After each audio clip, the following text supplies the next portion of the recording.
Now, one of the interesting things, you've said you started your career in 2008, and you've started at several startups. In fact, if I recall, you've had like 6 different startups in the tech space that you've worked with, correct? Yeah. Yes, I've done 6 early stage startups.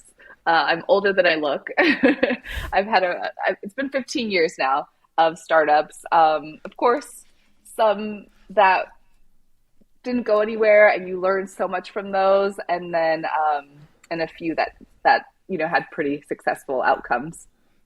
Well, and the big successful one was Hashi, and that's the one that I know is really that big unicorn.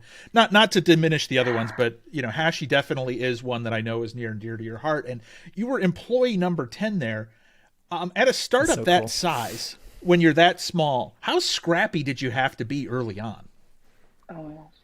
Yeah, I mean, Hashi Corp is it's special. It's like the best boyfriend I've ever had, and it's one that I will forever remember fondly. But at some point, you're like, it's time for me to go. I did all I could here. Yeah, so it's really interesting. I mentor a lot of people entering tech, navigating tech, but kind of, figuring out career changes. And there's just people that are just great at different phases, right? People that are just like, just know that they are a person that like is great at like a 0 to 50, 0 to 100, or someone that just kind of loves kind of like a larger stage, later stage company. I am someone that like loves chaos and the unknown. Again, I like 4 of the startups I worked at were ten employees. I mean, I started at New Relic when we were about 100, but HashiCorp was 10, and a few other ones. And so I love the early days, right? Because all you have this blank canvas, and you get to really like you learn the playbooks from past, or you see what other companies have done, but you get to apply the playbooks like to your company and to your audience. So I've always been an early stage person, because you're like, oh my God, this is crazy. Like the first 5 years of HashiCorp, I was working 80 hours a week. And not because someone was telling me, but because I just loved it.